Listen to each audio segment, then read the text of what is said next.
So ayan na nga,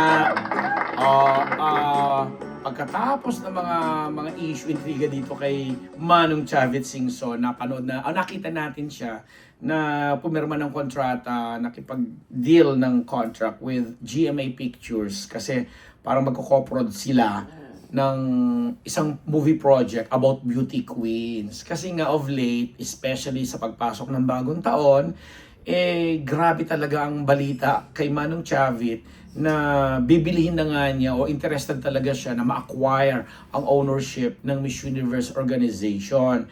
Na alam naman natin, nung nakaraang taon 2025, after nga makoronahan yung Miss Mexico bilang bagong Miss Universe, sari-sari ng intrigang ipinukol, may mga judges na nag-walk out, may mga nagsalitang anchors or whatsoever, hanggang lumabas nga itong issue dito kay Raul Rocha, yung Mexicano na may-ari ngayon ng Miss Universe, na di umano may mga kasong dapat harapin, pati yung previous co-owner na yung Thailander, yung transgender, si Ann Jurakichichicha.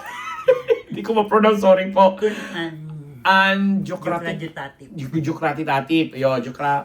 Basta may ganon na hinahunting din daw ng batas ngayon, ganyan-ganyan. So, to cut the story short, dun din lumabas yung issue or balita na talagang inoffer or binigyan ng interest ni Manong Chavit Singson at saka yung congresswoman niyang anak, na dahil minsan na nilang hinawakan yung staging ng Miss Universe dito sa Philippines, at di ba nire-report nga din natin dito previously na may mga na hindi nabawi or recoup ang kanilang puhunan dahil lugi pa nga raw sila kasi from peso to dollars yun eh. So this time matindi yung mga naglabasang releases, hanggang pinakita na nga rin ito yung may mga pag-uusap with Paula Shugart, yung dating presidente ng Miss Universe, tapos yung vice president na nakalimutan ko yung pangalan ng lalaki, na may picture pa kasama si Manong Chavit, na talagang seryoso yung negosasyon. Although may mga ibang players, or may players meaning may mga ibang pinag-alukan, pero ang pinakamatunog nga sa global market ay itong grupo o itong si Manong Chavit Singson.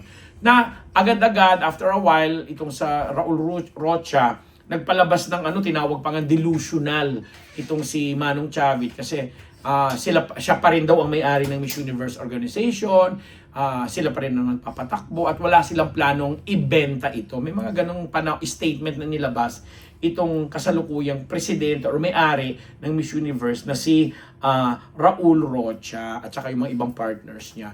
So, nagkaroon tuloy na parang world war na ito, sasabihin ni Manong Chavit, sasagutin ni ganito, ganyan-ganyan. Hanggang ito na nga, very recent lang, papunta tayo sa second week ng January, nang ito na nga si Manong Chavit, nakipag, na dito kay tawag dito, nakipag-vault in at makikipag-collab dito sa GMA7 o GMA Pictures kasi may pelikulang gagawin tungkol sa mga beauty queens daw, di ba? Pero hindi natin tinatanggal o hindi natin inaalis yung kapasidad ng isang bilyonaryo o trilyonaryong Chavit Singson, dahil kayang-kaya naman talaga niyang patakbuhin yung Miss Universe organization.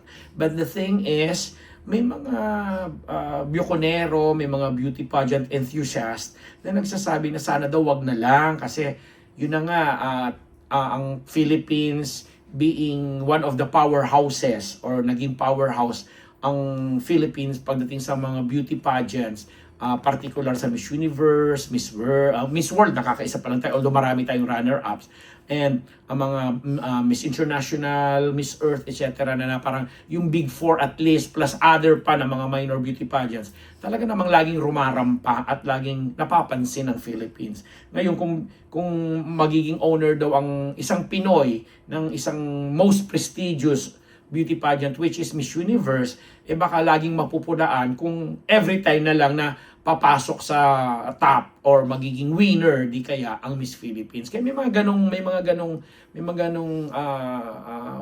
tawag doon, mindset or thought provoking opinions, di ba? So inaantabayan na pa rin ng lahat yan. Kasi nga, as of now, after ngang parang nawala sa vicinity ng mga beauty and pageant enthusiast, yung pagiging number one ng Miss Universe, yung pagiging yung advocacy nila na mga ganito, yung empowerment ng mga women, etc., etc., eh parang gustong ibalik yung ganung klaseng sigla. But this time around, hindi natin alam kung si Raul Rocha ba ay ganito talaga o si Manong Chavit ay ganito talaga. But for now, alam natin na nagpapaka-active si Manong Chavit Singson sa siguro na ano niya, na ang dami niyang gustong gawin pang sa larangan ng turismo, ng pelikula, ng beauty pageant and the rest, eh kaysa nga naman gugulin niya siguro ang bilyones diyan sa politika at walang wawang at chuchuchu diyan.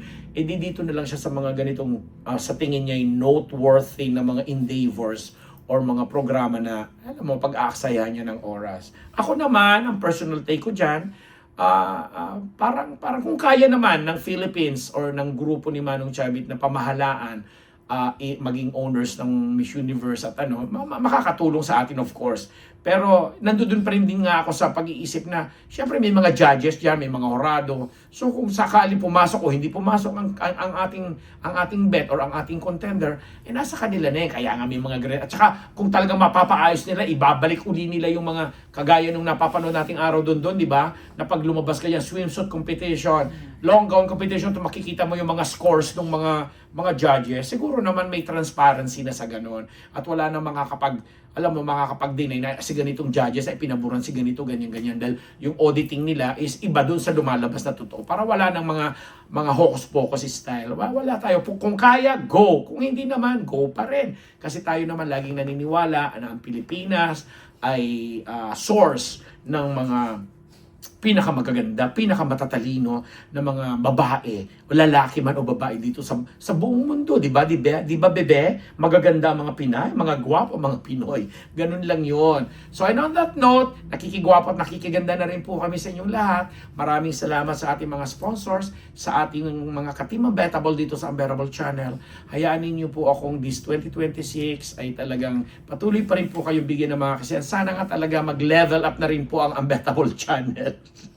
Dahil this time, mas maluwag-luwag ng ating mga schedules. At maganda-ganda. Although, health-wise, inaalagaan pa rin po natin yan. Dahil sabi nga natin, ay sa sobrang lamig, sa sobrang weather na minsan, hindi na natin silang kayang kalabanin dyan. Again, maraming salamat!